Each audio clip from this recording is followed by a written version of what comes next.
Ayan. Good afternoon, everyone. Well, ano na pala? 6 o'clock na pala. So, good evening. It's an early evening tonight. Ayan. Wait lang. Good afternoon, everyone. Sorry, nag-e-echo. Ayan. So, thank you so much for everyone who's joining us tonight. And I'm very, very excited um, for today's session. And at the same time, this is also the pilot episode or the first episode of our May interview series focusing on celebrating lives, celebrating wins, and celebrating journeys of entrepreneurs. So, our guests for this series could be e-com entrepreneurs or could just be business owners that are related to the e-commerce industry. And why are we doing this? Why is ojMD doing this? One, to inspire aspiring e-com entrepreneurs. Two, to inspire entrepreneurs to continuously keep going or to keep going. And of course, to be inspired by the stories of these successful business owners that we will be featuring in our May interview series. And of course, to be able to learn from their experiences. And lastly, to be able to spread good vibes to everyone, di ba? Masyado nang maraming negative sa mundo. Though now, di ba, positive is not really a good term, but basically, that's the main purpose or that's one of the reasons why we came up with this interview series to spread good vibes para maalis sa mga nega sa buhay. So it's just about spreading good vibes. And I'm very fortunate to have my guest for tonight to pilot this episode and to jumpstart this interview series. I am a huge fan of this incredible woman. She's very bold and she's very gutsy. Diba? Women empowerment. That is one of her advocacies.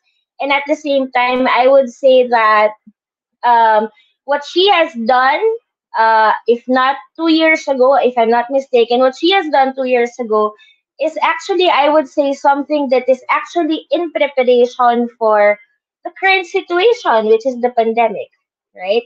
Because this woman is the CEO and founder of Filipina home-based moms. It's an FB community for women to be able to train and provide them jobs. And her goal is to be able to provide jobs one mom at a time.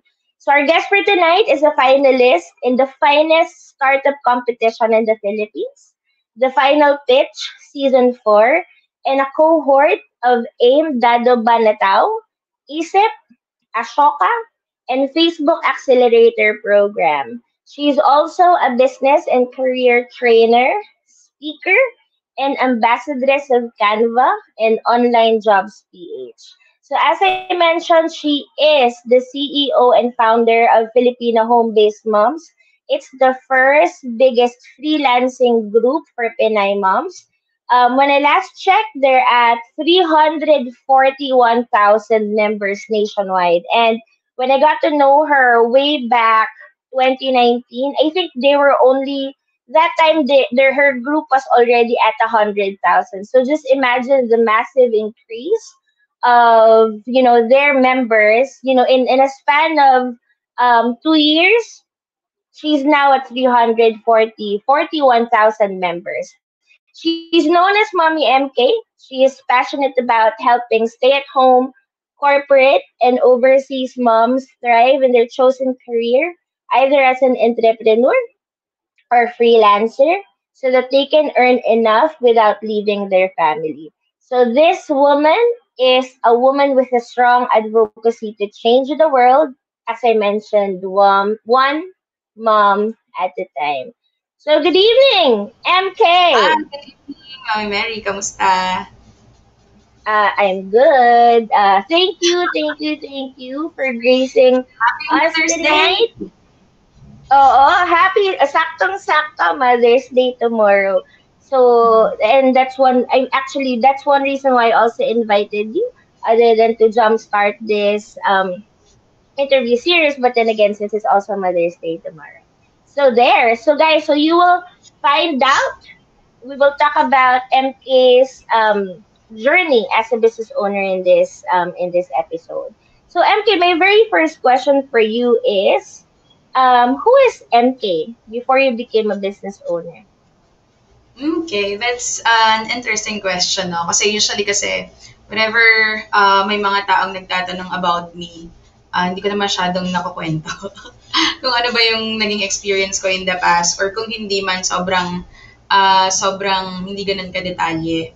No? So Mm, ako, siguro no, before ako maging mom, before ako mapasok sa freelancing, pati na rin sa digital world, no?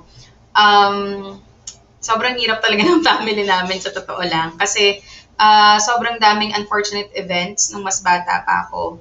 Yung mom ko is an OFW. So, pagbalik niya dito after 2 years of working abroad, nagkaroon siya ng ovary cancer. So, simula nun, lahat ng mga businesses namin, kasi nung mas bata pa ako, like nung mga uh, ilang taon pa lang ako, yung mom ko tsaka yung dad ko, talagang maraming businesses. We have a bakery, we have a store, we have patahian, katayan ng baboy. So, as you can see, yung mga traditional businesses that you can think of, meron kami noon. Tapos meron rin kaming bahay paupahan.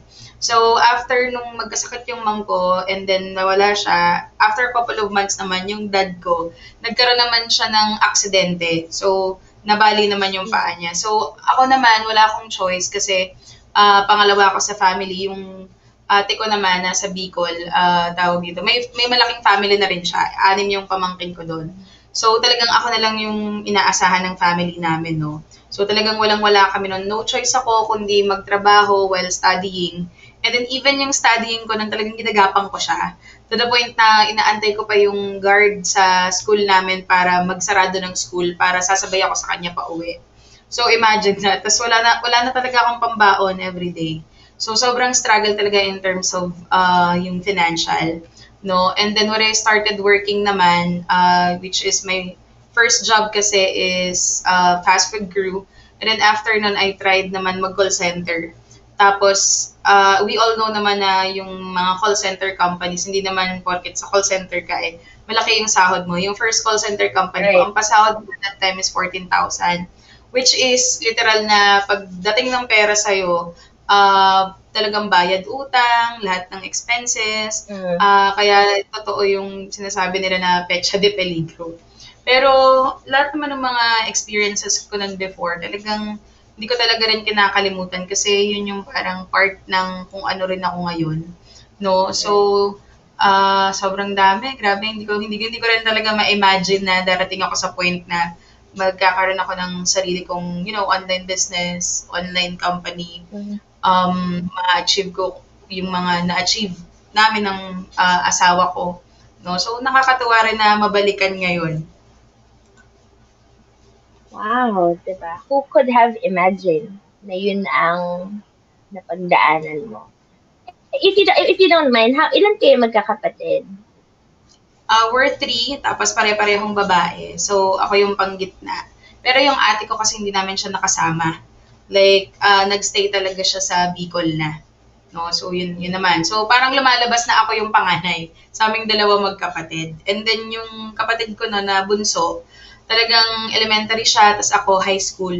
Kasi yung mom namin nawala, high school ako, first year high school. So, Mm. yung buong high school ko, yung buong high school years, college years, talagang parang impyerno yung feels. Kasi I remember doing 2 jobs at a time, no? After ng isang full-time shift ko, mag-work naman ako sa isang full-time pa na shift. Tapos sobrang dami kong gig, ang dami kong mga binebenta, talagang para makasurvive lang ng, ng pang-araw-araw. Kasi ang pinaka-problema talaga namin that time is yung pangkain eh. No? Mhm. So, talagang struggle is real. It's amazing. Nagulat ako, girl. Nagulat ako sa kwento mo na that was the kind of hardship that you had to Mm. experience at a very Ako, young age. lahat ng hardship feeling ko naranasan ko talaga before. I remember naman yung kinakain na lang namin nun is yung bangus na chicheria, yung tagpipiso. Tapos yung kapitbahay namin na may tindahan nun, ayaw na kaming pautangin kasi talagang literal na ang dami naming utang sa kanila. Patong-patong na yung utang. So, parang darating ka na lang sa point na gutom ka na, tapos hindi mo alam kung ano yung susunod na kakainin nyo. Tapos yung mga gamit namin sa bahay, yung sampayan, di ba? Yung sampayan, binibenta na namin yan. Lahat, naubos lahat ng gamit namin kakabenta. To the point na sa sarili naming bahay na evict kami. Kasi pinagsasangla namin yung bawat kwarto para may panggastos kami. Hanggang sa nag-start na kami mag-rent nun. So, para siyang roller coaster ride para sa akin. Siguro kung sa iba, parang ayaw na lang nilang alalahanin. Right. Pero kasi, para kasi sa akin, ano yung pinakamaganda no, na nangyari, despite ng mga hindi magagandang nangyari is yung sobrang daming tao na nagmamahal pa rin sa akin that time. Mga classmates ko, mga high school teachers ko, ngayon nakakausap ko pa rin sila. Mga taong hindi mo akalaing tutulong sa'yo. Kaya sabi ko sa kanila nung mga time na yun, ako pag naging successful ako o kaya kapag nakaluwag-luwag ako sa buhay, sabi ko, I'll make sure to give back. Yung mga taong tumulong sa akin pag dumating sa point na sila naman yung may kailangan, I'll make sure na makatulong. Kung hindi man, I'll make sure na times 1,000 ko yung mga taong tutulungan ko no after receiving that kind of help, that kind of kindness kasi sobrang rare niyan sa panahon ngayon. Right. Buti hindi mo naisip na, I mean, the time that you were struggling, was there ever a time na you questioned God while you were experiencing that? Mm, hindi naman. Maybe because yung mga tao sa religious, my dad is religious. Yung mga neighbors namin, meron akong parang ate sa place namin before na Christian din kasi Christian sila eh. So kami naman noon, I believe Catholic kami noon. Pero ayoko naman mapunta tayo din sa religion. But what I'm saying is, yung mga tao sa paligid ko is mababait, no? So parang for me, ang mindset ko na talaga, even before pa, kasi yun din yung mindset sa akin ng tatay ko, na okay lang, ito maghirap tayo, basta sama-sama tayo, pero we're doing something din para makaahon. Kasi ganun yung attitude din ng dad ko talagang hindi mo siya basta-basta mapapasuko. Tsaka hindi siya yung tipo ng tatay na, alam mo yon na parang walang gagawin para sa, lahat talaga gagawin niya na literal para sa family namin. So, ako, sabi ko, sino naman ako para magreklamo, yung tatay ko nga kahit sobrang tanda na, kayod kalabaw pa. Right. So, never kong naisip na isumpang Diyos that time. Actually, sobrang thankful kasi talaga ako, parang kahit na anong mangyari sa akin, sobrang optimistic ko siguro, na palagi kong iniisip na okay lang kasi kinaumagahan or sa mga susunod na araw, magiging okay naman. So, parang ganun lagi yung nilulook forward ko na parang iniisip ko lagi na challenge lang to, magiging okay din. Which is true naman, nangyayari siya most of the time na kapag may naranasan kang hindi maganda, susunod nun, sobrang ganda na. Ewan ko kung sa akin lang, pero ganun yung experience ko. I think maybe because, kumbaga parang one, diba, I think your dad para siyang parang si Will Smith sa Pursuit of Happiness. Have you watched that movie? Exactly. Yes, napanood ko yun. Diba? Na super push talaga siya, diba? Kahit na sobrang hirap na, tapos talagang gusto niya, nasa kanya pa rin yung anak niya. So, I think yun ang nakikita ko na. It was your perseverance, your positive thinking. Kaya ako talaga, I'm a firm believer of the mind na as long as we think positive na, we will be able to surpass this. Diba, problems come and go naman diba? Wala namang taong walang problema. And lahat ng problema na nabibigay sa atin, we can always get past through it. Sometimes we just don't understand why we are experiencing it. But by the time na nalampasan mo na siya, that's when you realize, okay, ito pala yung reason kung bakit gano'n. So, maybe probably one reason why you had to experience that was because, I mean, yung sabi mo nga na, it's good that you had people who were supportive despite the Mm. challenges that you were experiencing, and that actually helped you move Mm. forward kahit na nahihirapan, hirap na hirap ka na. Um, Right. and that's, I think, one reason why I love hearing stories of other people is because sometimes we feel that we're experiencing the worst, but if you get to hear other stories, parang grabe, walang sinabi yung Totoo. pinagdadaanan mo compared sa pinagdadaanan ng iba. So thank you so much for opening that up, MK. So how did you start, or parang why did you come up with FH Mm. Moms? Well, siguro dahil na rin sa dami ng naranasan ko, no, bilang babae, bilang anak, bilang kapatid, bilang kaibigan, bilang call center agent, no, bilang employee, bilang nanay. So, lahat kasi yan parang first time na na-experience ko eh. So, parang sabi ko, kasi siguro literal, ano na sa akin, natural na problem solver. Kasi nga, ang dami ko naging problema eh. So, kailangan lahat solusyonan ko. Siguro nature din yun once na naging mom ka. Pero, yun yung parang isa sa mga traits na meron ako. Problem solver talaga ako. To the point na pati problema ng iba, paproblemahin ko. No? Ganun ako. Medyo weird siguro sa pandinig ng iba. Pero, tuwan-tuwa ako every time na may mga problems na nasusolve ko. So, nung mga times na working kami ni husband sa corporate, no, magka-team kasi kami, he decided na mag-work from home. So, ako naman, medyo nagulat ako. Sabi ko, okay naman na tayo dito. Kumbaga, mga times na nasa comfort zone ko ako. Sabi ko, okay naman na ako dito. Kumbaga, maganda naman yung pasahod. And then, nung dumating yung time na nagtatanggalan na because of office politics, and then, si Monkey noon, I remember kasi every time na papasok ako sa office, talagang naiyak siya. Tapos pag nasa office naman ako, at uwian na, talagang Honda. Honda sa corporate means nagmamadaling umuwi. So, Honda na ako niyan, tapos may ipit pa rin sa traffic, so ganun pa rin. Nakaka-frustrate yung ganung feeling as a first-time mom, na marami kang namimiss na milestones ng anak mo. So, because of those challenges, because of my situation that time as a first-time mom, I decided na mag-work from home na talaga. So, sinipagan ko makapaghanap ng online job, nakakuha naman ako. And then, remember yung kwento ko kanina na kapitbahay namin na ate-atehan ko na siya yung pinakaunang-unang tao na natulungan ko mag-work from home. Kasi ganun ako mag-give back eh. Talagang hindi ako nakakalimot kapag tinulungan ako. Eh, yun yung nagturo sa amin sa magkapatid na magbasa, ganyan. So, talagang ate talaga namin siya. So, until now, working from home pa din siya. So, nag-start sa kanya, I decided to invite my mommy friends, my office mates, no? And then, nagulat ako sobrang dami ng mga Filipina moms ang nag-join sa FHMoms community. So, that is how FHMoms started. All right. And that was when? 2018 ba? That was 2017. So, 4 years At na rin. 2017. Tagal na, yeah. How old are you when you got married?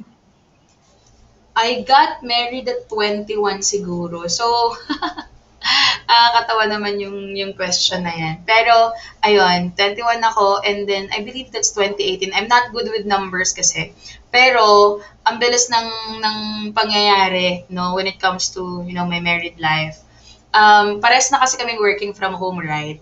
And then, the reason why nagpakasal kami, prior to that, magkasama na kami sa bahay. Kasama na kami yan sa bahay, pero hindi pa kami nakakapagpakasal agad-agad. Pero mabilis na naman kami nakapagpakasal kasi parang iniisip ko, pareho na tayong working from home, maganda naman yung income natin. Ayoko kasi ng gulo, so I really wanted na maayos yung mga documents namin. So sabi ko, pakasal na tayo. So parang ganun lang, wala na mga proposal. Pakasal na tayo para maayos na natin yung mga gusto nating mangyari. Kasi ang dami na namin binibiling gamit. Parang ikaw parang nag-propose technically. Oo. Ganun ako eh. Actually, parang ako na ngayon ang ligaw sa kanya kasi sabi ko, ang tagal naman. Though mabilis naman yung mga pangyayari, pero parang sabi ko, natatagalan ako. Bilisan na natin kasi ang dami kong dreams. Gusto ko magkaroon tayo ng bahay, di ba? So sabi ko, bilisan na natin. Huwag na tayong magpatumpik-tumpik pa. O Ayan, so sa you would mga do. sa mga may ano diyan, sa mga may karelasyon diyan, ha. Huwag na magpatumpik-tumpik. Kung feeling Oo, niyo may gusto sa sayang inyo yung oras. lalaki, go, 'di ba? Grab the opportunity. 'Di ba? Huwag nang ma-shy, 'di ba? So paano nag-evolve si FH Moms community Mm. into a business? Okay. So, nung sinimulan ko yung FH Moms, never ko naisip na magiging social enterprise siya, magiging corporation. So, never ko siya naisip na maging business because what I really wanted is for a support group na mabuo ko for myself na hindi ako malungkot. Kasi as a mom, meron akong fear na sabi ko baka mag-isa na lang ako sa bahay, wala na akong office mates, wala na akong kachikahan. So nagsimula siya sa ganung fear. And then, Mhm. after 6 months of engagement, doing Facebook Live, teaching our members how to create their resume, their cover letter, how to apply or land their online job, they requested if I could do training. So that was the birth of our e-learning na mga products as well as services, no? To teach our mommy members sa mga digital skills na kailangan nila. So that was the first time na naisip ko na, okay. Kasi rin, I wanted din kasi to be wise in terms of, doing business. Kung halimbawang ako lang mag-isa yung magtuturo at meron akong vision na marami akong maturuang tao, hindi ko kakayanin ng mag-isa lang ako. That's why I hired, not really hired because they are commission based that time kasi wala naman ako ipapasahod sa kanila. Mhm. So I gathered yung mga mayroong same na advocacy sa akin, which is to teach our fellow moms ng digital skills, no. So I gathered, I believe, 7 na mga trainers that time who will teach about photo and video editing, social media marketing, accounting, virtual assistant. So, mga 2 years rin silang working with me sa FH Moms. And then, nitong pandemic, no, aside from e-learning, we also launched our computer rent-to-own program naman and then merchandise. So, that was the birth naman of e-commerce. Diba? So, as you can notice, Mhm. ako kasi, whenever I launch mga products and services for FH Moms, I usually listen to my audience. So, hindi ako yung parang maganda to, gawin natin to. Hindi.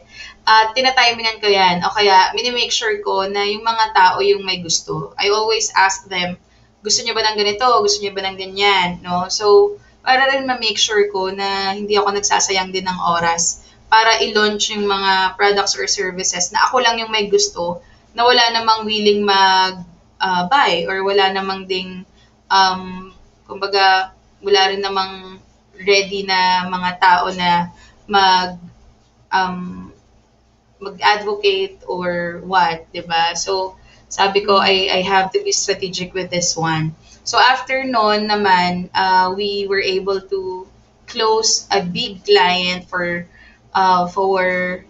customer service. So nag-hire sila. So this is a call center company. Meron silang site sa US, sa India, pati dito sa Philippines. So they hired, I believe, 300 agents from us. So nagulat ako noon sa mass recruitment na yon. Kasi Mhm. before, yung mga friends ko, pati na rin yung mga members ng FH Moms, pinupush nila ako to start an agency. And then, alam ko gaano kahirap magtayo ng agency. It's because may mga friends ako na may mga agency na business. So sabi ko, medyo alangan ako dito eh. Or maybe comfort zone ko naman yung pagtuturo. So parang nalimit ko yung sarili ko that time. Pero okay na rin kasi talagang, alam mo yon, ang feeling ko nun, kahit na anong pigil ko, talagang dinadala ko dun. Which is, may sense Mhm. naman. Kasi if you started training na program, of course, you wanted rin na magkaroon ng talent sourcing or job matching eventually na hindi ko na naman talaga napigil at yun na rin yung ginagawa namin. So we added talent sourcing services sa FH Moms to match our graduates sa mga local and international clients. At the same time, maservicean din yung mga entrepreneurs na lumalapit sa amin naghahanap ng virtual assistant. And then people don't know na we're also earning kasi I really wanted to make FH Moms as sustainable as possible. So we have advertising na mga campaigns for both local and international brands. These are mommy, baby, and tech brands. So there are 4 business models for FHMoms. I'm not sure kung madadagdagan pa, but right now, super busy na namin with these 4 business models. Mhm. That's good. That's good. Question. One of my questions would be, how do you manage your time daily? Since you're a business owner, you're a mom, and you're a wife. Okay. So, hindi naman to sekreto. Like, I always say this. Na once na kapag hindi na natin kaya, before kasi ang ugali ko, when I'm just starting, with my online job, with my business, hindi ako basta-basta humihingi ng tulong. Kung kaya ko pa, ako lang. Tapos, sobra-sobra ako magtrabaho to the point na ilang hours akong nakaupo sa computer. Pero, nung nakita ko na, ay, mas marami pala akong magagawa na mas malalaki, kapag humingi ako ng tulong. So, I started Mm. learning delegation. Nito lang. So, nag-outsource na ako ng mga task sa mga, kumbaga, Mhm. meron ng trust na mag-outsource or magpasa ng mga tasks sa mga team members or sa mga employees ng FH Moms. Before kasi, kahit na may mga tao na, hands-on pa rin ako na ako yung gumagawa. No? Dito Mhm. naman sa house, the reason why na-manage ko both yung mga clients, yung business, no, FH Moms, and then yung iba pa naming mga businesses and investment. At saka yung online schooling ni Monkey, very important yun kasi 6 pa lang si Monkey. Right. So, talagang ako yung nag-aasikaso noon. Assignments niya, yung setup niya kapag mag-school kasi sobrang aga din. So, meron kami dito sa bahay na helper na stay out, na napakabait, ang laking tulong. So, siya yung naglilinis ng buong bahay. Talaga, pati laba, no? Tapos, pag sa luto naman si Habi, kasi si Habi yung marunong masarap magluto. So, ako hindi ako maaasahan sa luto at saka sa gawaing bahay. Like, ano naman ako doon, tawag dito, aminado naman ako doon, no? Kasi nga, sobra-sobra na rin ako mag-work. So, with that, nandito rin yung pamangkin ko, papaaralin namin siya. So, siya naman yung in charge pag mga gawain sa bahay na medyo mas mabigat. Silang dalawa ni Habi. So, ako talaga, ang focus ko na lang talaga is more on sa work at saka kay Monkey. So, that is how I was able to manage din my time. Pero pati rin yun, alam mo yun, na kahit hindi naman na siya, I'm not sure if you can relate to this, no? Though hindi naman na tayo yung, let's say, magluluto, ikaw pa rin yung Mhm. tatanungin anong ulam, hindi na ikaw yung Right. maglilinis ng bahay, pero maya-maya, maya't-maya, ikaw pa rin yung magmamando. So, parang gano'n na din. For sure, maraming nakaka-relate dyan na kahit hindi hands-on sa mismong. At saka ayoko rin yung judgment na, ay, hindi na ikaw yung naglilinis. Sabi ko, okay lang, bakit ako naman yung nagpapasok ng pera? Like, di ba? Ano bang mas importante? Sa akin naman kasi, kung halimbawang yung isang family member is mas kaya niyang magpasok ng pera o kaya mas may time siya na maglinis ng bahay, whatsoever, as long as, kumbaga, nagkakasundo lahat or maayos yung flow ng house Mhm. management, no, why not? Pakailan ba ng mga ibang tao sa nangyayari sa bahay niyo? Correct. Right. My next question is, what mistakes have you made along the way? Mistakes. Okay, let's see. Merong mga mangilang-ilang mistakes akong nagawa, pero kasi ano siya for me, it's more of a lesson. Ako kasi, I don't take much online courses. May mga nami-meet ako ng mga mentors, no? May mga ina-attendan rin ako mga learning sessions. Pero nito na lang. Pero nung mas bata ako hanggang sa makapag-start ako na mag-work from home, lahat ng yun nag-self-learn ako. So, yung method ko when it comes to learning new things, ginagawa ko siya. And then, dahil sa hindi ko siya inaral, at ginawa ko siya ng on the spot from the moment na inisip ko siya. Kung ano yung mai-encounter ko na mistake at saka na challenge, hindi ko na siya masyadong tinatandaan kaya hindi ko siya maibigay sa inyo right now. Pero sinusolusyonan ko siya kaagad. Pero merong mga challenges or mistakes akong talagang tumatak sa akin. Siguro when it comes to people management, marami kasing mga Mhm. tao na makikilala mo at first during the interview ang bait tapos biglang may attitude. Yun yung medyo masakit sa puso. Kasi number one, hindi naman ako manager sa past life ko. I mean, sa sa dati kong work. Wala akong managerial experience. Wala rin naman akong alam in terms of recruitment. So, ako lang din yung nag-hire for my business. So, ako, bilang walang experience, usually kapag naramdaman kong mabait at okay naman, mukhang skilled naman, yan, okay na yan. Little did I know na parang dapat pala, ang una kong ginawa is nag-hire ako ng HR recruiter or manager. So when I hired super galing na recruiter, nawala na yung sakit ng ulo ko. So siguro kung meron akong mistake na ginawa, sana na inayos ko or maayos ko pa is yun nga. Siguro mas na-save yung sakit ng ulo ko during my years na nagsisimula pa lang kung nakapag-hire ako ng taong magre-recruit for me. Kasi sobrang importante niya ng mga taong makakatrabaho mo. Pero okay naman, wala naman akong pinagsisisihan dun sa part na yun.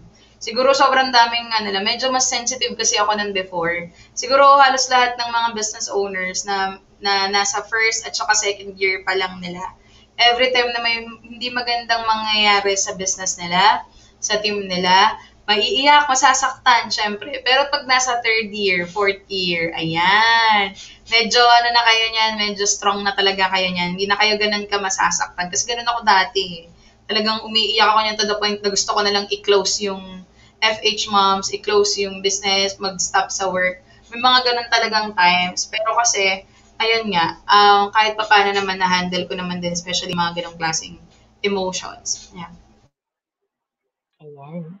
What would you say was the hardest decision you ever had to make as a business owner? Hardest decision that I have to make. Interesting. Okay, let's see. Hardest na decision. So far naman with FH Moms and then with my online jobs, no, wala naman akong sobrang hirap na kailangan kong pagdesisyonan. Wala akong matandaan kasi smooth naman so far. Siguro kung hindi man hardest decision, siguro yung pinaka-challenging na lang na times na kailangan ko mag-decide, which is I started pitching about FHMom sa mga investors. Dahil wala akong knowledge when it comes to, stocks, wala naman akong kaalam-alam in terms of the startup world. So, sobrang bago niya sa akin. So, may mga decisions ako na ginawa na hindi ko rin sure up to now kung maganda ba siya. Well, maganda naman siya, pero hindi ko kasi sure kung ano yung posibleng mangyari. Kung halimbawang inaccept ko ba yung investment, something like that. So, I think, ako kasi parang pag may opportunity, I'm not sure kung maintindihan nyo to kasi kahit ako nahirapan akong explain. Pero, nung nag-decline ako, I think that is the hardest decision kasi people pleaser ako. So parang pag meron kang gustong project na gawin with me, mag-yes ako. Siguro typical siya sa mga Filipino entrepreneurs na go lang ng go, yes lang ng yes. So I think that's the hardest decision. Ayan, ngayon ko lang na-realize na every time na magsisay ako na no, every time na magde-decline ako, I think yun yung parang pinaka bibigay ko na summary when it comes to making, hard decisions. I, that's nice. Pinaikot-ikot ko lang. Um, how has being a business owner affected your family life? Hmm. Hmm. Okay, sige. So dahil mompreneur na ako, no. Hindi na lang ako yung kumbaga yung mom na working either sa office or sa bahay nga. Dalawa-dalawa na yung ginagawa ko. Kailangan mag-adjust ng buong family in terms of the schedule. Kumbaga, may mga times na kapag tuloy-tuloy yung trabaho, tuloy-tuloy yung meeting, si hubby o kaya mga kasama namin sa bahay, dadala na ako ng pagkain. So, may mga ganun silang adjustment. Tapos kami naman, we have family meetings. Kailangan talaga strategic kami pati dito sa bahay na kapag ganitong busy ako, for example, walang papasok sa office, something like that.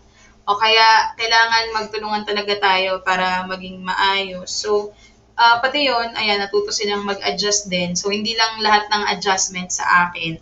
And then sila din, kumbaga natututo rin sila sa akin kasi whatever na ginagawa ko for FHMoms, for the business, kasama sila. Like, may mga activities or may mga times, even before the pandemic, na involve yung family. Kasi sa FHMoms, maraming mga activities na involve, let's say, ang mga kids. Kasi we have FH Kids Bootcamp, which Right. is an event naman for, the kids wherein they could learn digital skills. And then my husband also created the community for dads that time.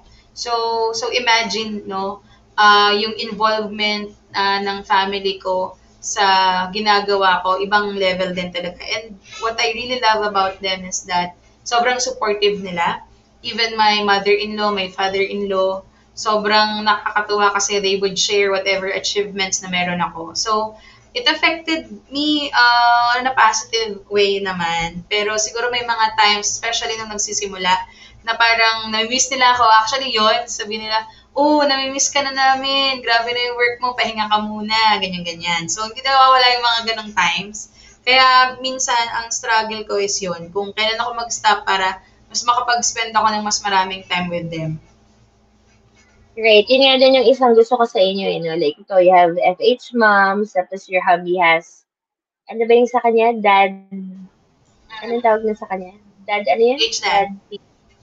PH dad. Tapos, yun nga, as I follow you in your FB account, yung meron naman yung for kids. So, talagang, kumbaga parang nasakop niyo na yung talagang family. Kumbaga the business is really family oriented as well. Kumbaga hindi na lang siya, kumbaga parang it started as something for just the moms and then for the dads and now it's for the kids. So really, I really, really like it when I see it na nag-i-innovate ka din when it comes to sa pag-evolve and sa pag-increase din ng parang tina-target mo din na market of people that you can help. And I think having especially yung for kids din that you have, it also show it kaya kumbaga parang um it just really shows na you are a business owner, but at the same time you can still also focus on your son. So that's really nice.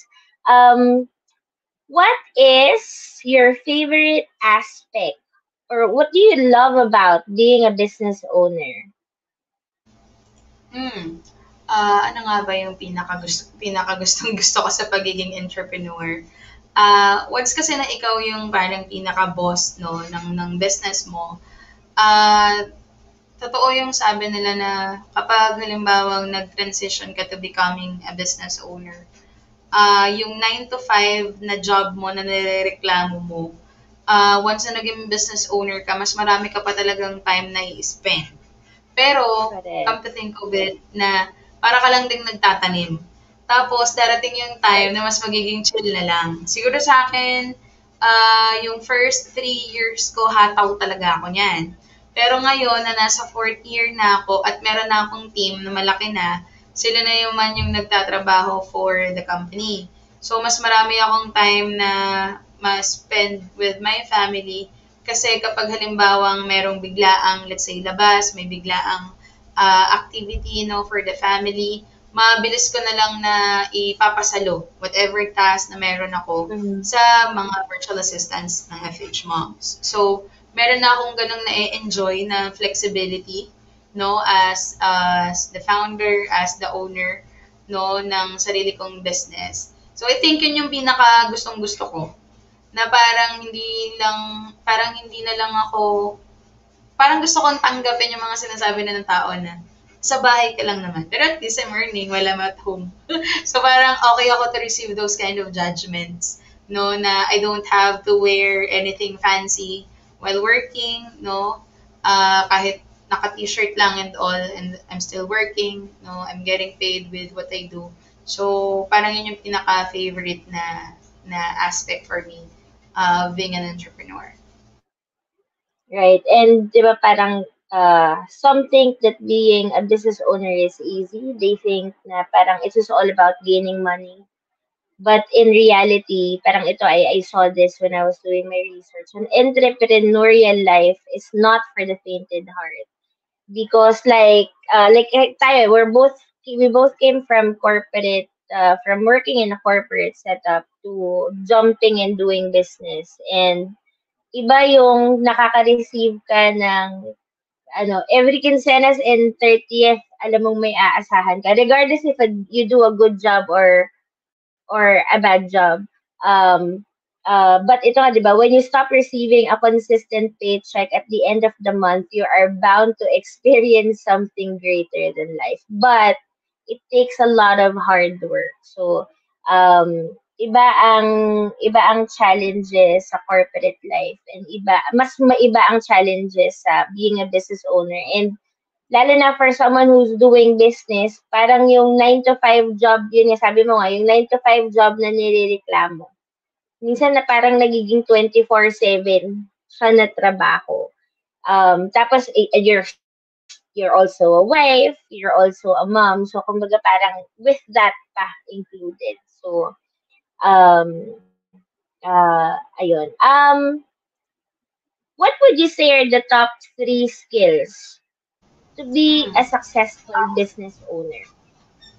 Siguro leadership skills yung number one. Kasi when you're a leader, sobrang dami na dapat na skills na meron ka niyan.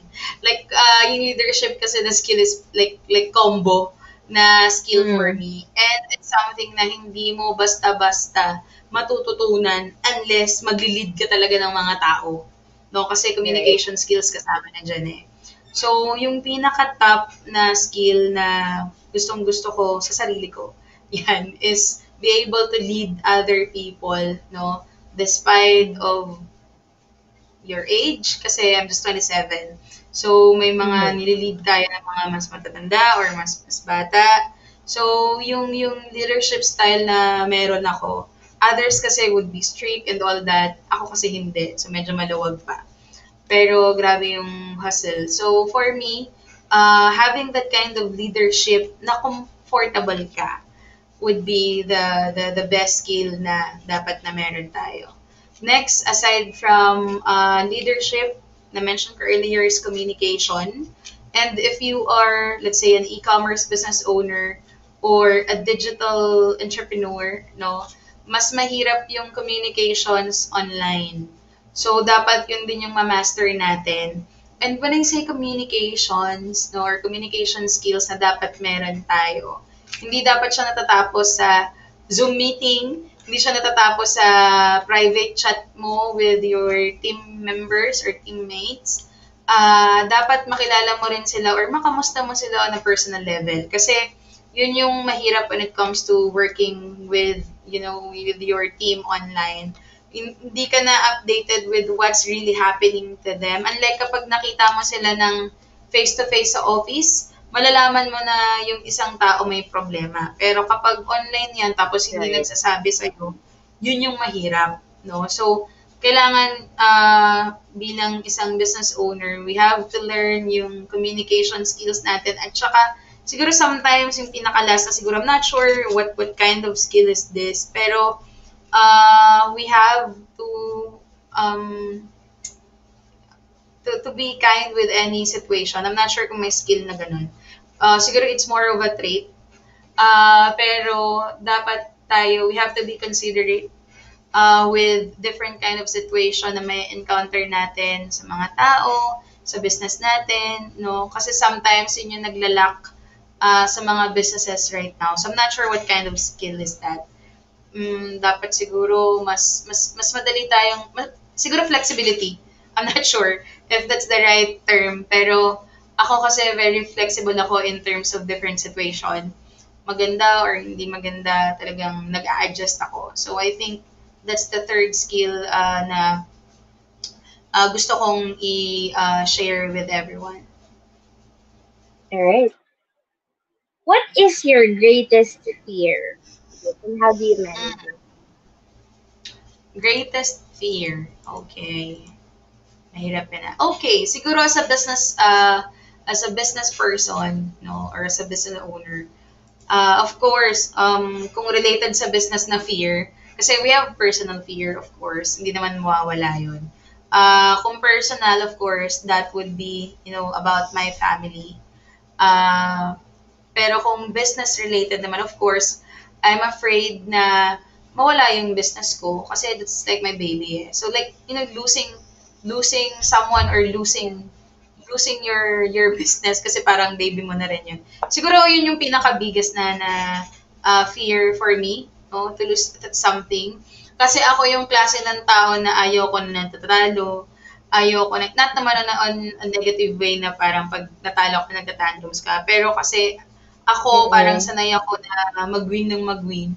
So parang if meron akong hindi na-achieve or kung hindi man na-achieve eh nawala sa akin, yun yung parang pinakamasakit sa akin na part. So, yun. Pero of course, we can't manage like everything naman na parang Yeah. i-stop natin kung talagang mangyayari. Pero I think that would be my greatest fear.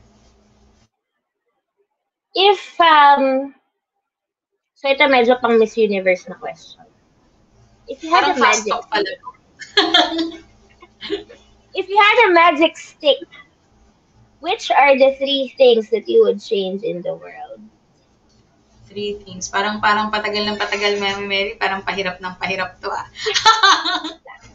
Don't worry, Okay, after kung that meron last akong question na ako.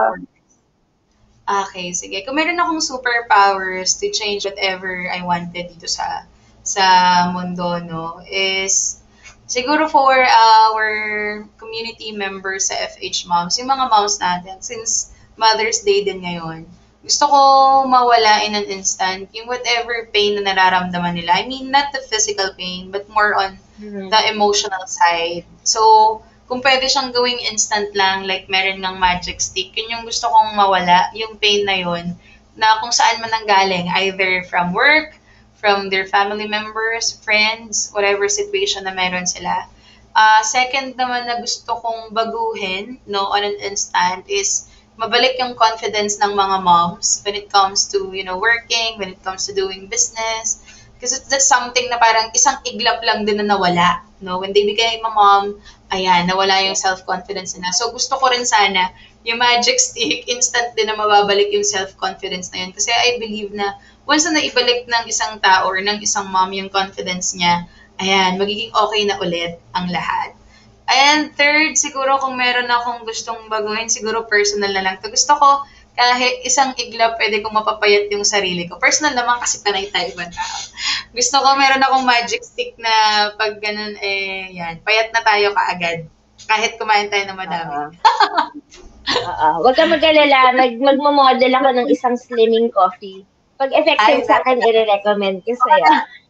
kung maglilinis agad ng bahay, may mga ganyan, mga instant na para makatulong sa ating mga moms on a personal level. Ayan. And my last question for you tonight is, if you were to write a book about yourself, how would you name it and why?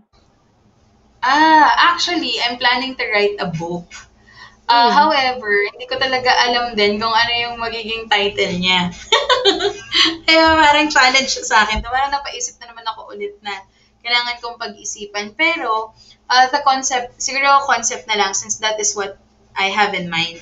So, the concept is that parang sa Facebook stories, kasi I love sharing about my life, like Right. my daily life in social Yeah. media and Facebook story. So, parang gusto ko ang peg ng first book ko is something like that. Parang Facebook story, no? Kumbaga yung story ko on a daily basis, parang meron silang view about what's really happening to me. So parang ganun yung first book na gusto kong isulat about my own life, my daily life. That's nice. Alam mo, one thing that I can recommend, hinahanap lang ako na, one thing that I can, are you familiar with, with Gallup Strength? Have you heard it? What's that again? Gallup, Gallup Strength. Parang it's a strength test, Ah, where you get to parang find narinig ko na. out what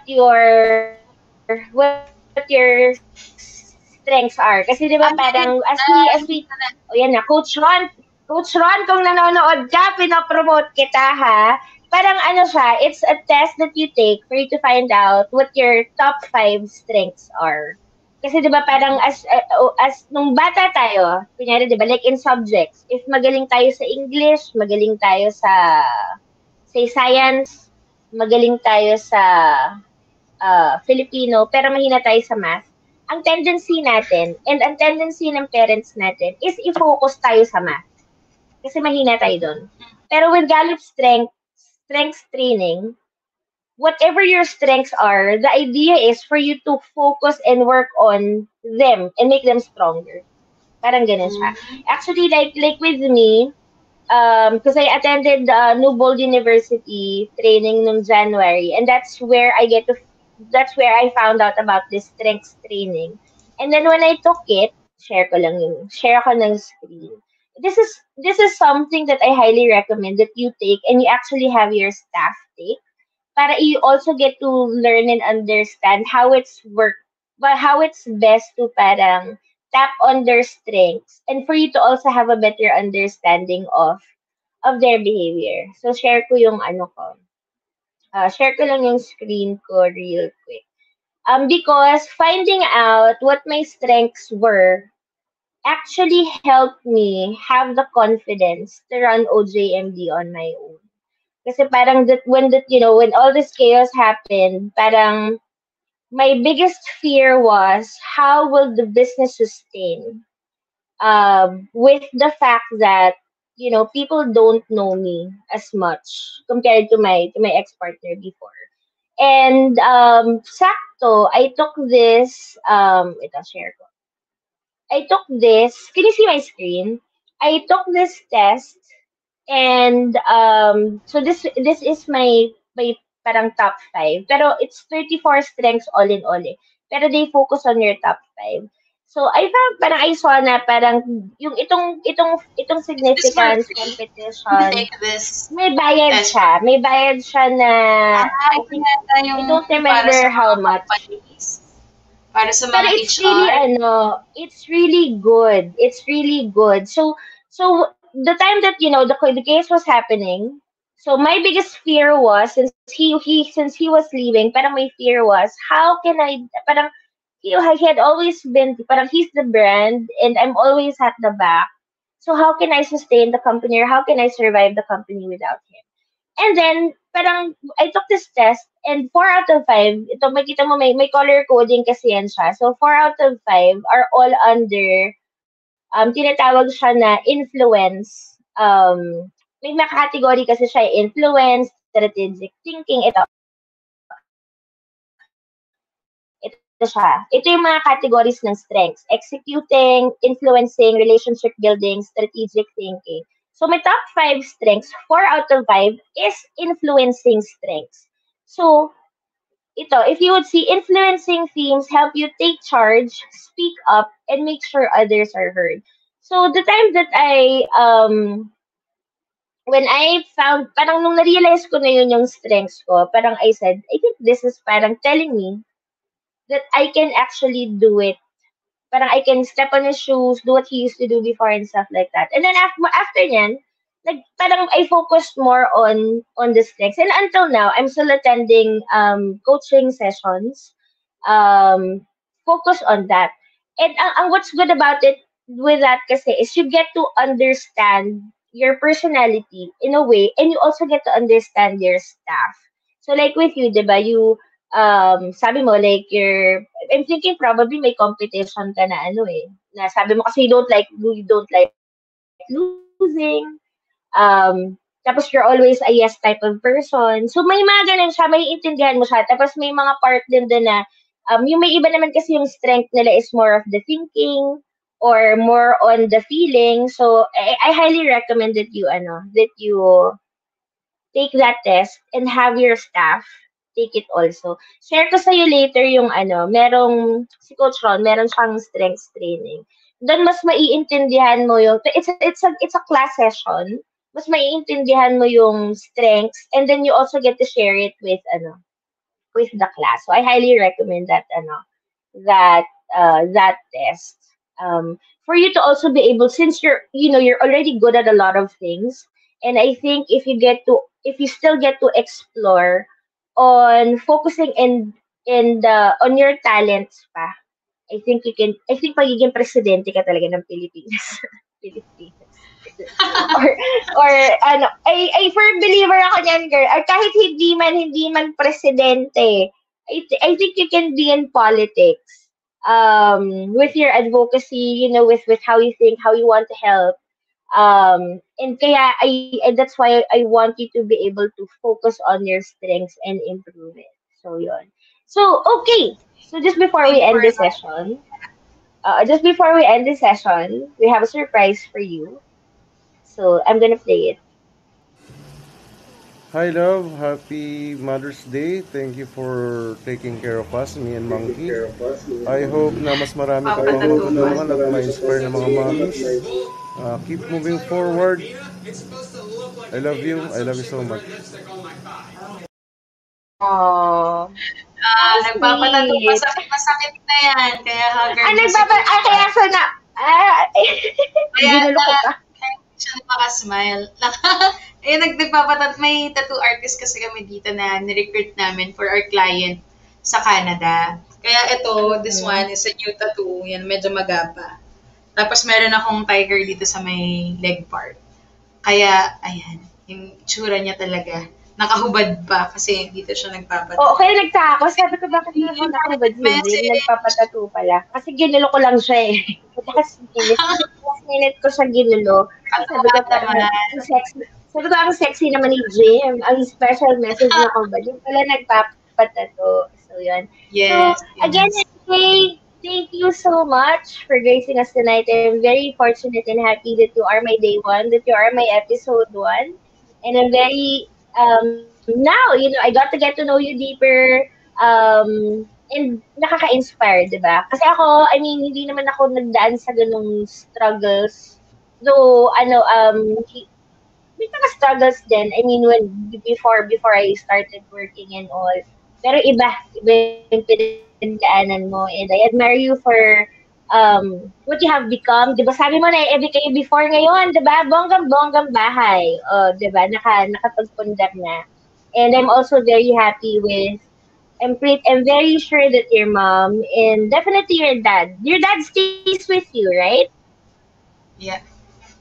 I'm very sure that they're both very very proud of what you had Thank become, you. and you deserve all the love and happiness in the world from your family and from your community and from all the people that you help. So there. So MK, again, thank you so much for your time. Happy Mother's Day, and looking forward to doing more collaboration with you going forward. Thank you so much, Mary, for this opportunity. Nako, suking-suki na ako ng ojMD. Thank you. Oo, walang problema, walang problema. Again, Thank you guys, so thank you so much. much for watching our first episode. I hope that MK inspired you with her story tonight. And for the next, until the end of May, guys, meron tayong sunod-sunod na guests. So, our guest sino bang guest natin? Our guest on Monday for next week, check ko lang. I think we have Crystal Ray Cabral on Monday, if I'm not mistaken. And we have Reg Kaligagan on Tuesday. So ito yung mga batikan natin. Mga batikan natin na e-commerce lodies. So guys, hindi sila magtuturo ah. So this webinar series is not teaching you e-commerce. This is basically letting you know what these successful people in e-commerce or people related to e-commerce has gone through their ups and downs so that they would be able to inspire you with their story. And just like what MK shared with us tonight, diba, she's a very fierce person, very ballsy, very gutsy. But would you have expected that that's the hardships that she had experienced when she was very, very young? 'Di ba? And sometimes kasi our experiences in the past is what actually keeps us going and helps us build a goal to have a better future for ourselves and for our family. So next week, Monday, we have Krista Ray Cabral. Tuesday, we have Reg Kaligagan. Wednesday, we have, ay, sorry, tomorrow night pala si Chris. Sunday pala si Chris. Sorry, meron pala akong trabaho bukas. Sorry, Sunday is Chris. Monday is Reg. Tuesday is Ruel Austria. Wednesday is Reynald Dave Acosta. Thursday is Randy Sanyo. Friday is Michelle Ong. And then on Saturday, we have a couple, Eman Bautista and Christina Ibuan. So again, guys, the purpose of this webinar series is to inspire you and for us to spread good vibes the entire month. So again, guys, thank you so much for watching us tonight. I appreciate your time. Happy Mother's Day to all the moms out there. And to the single moms and to the single dads. Mga single dads na functioning as a mom. Happy Mother's Day to everyone. Enjoy the rest of the evening, guys. Stay home. Stay safe. COVID is real. And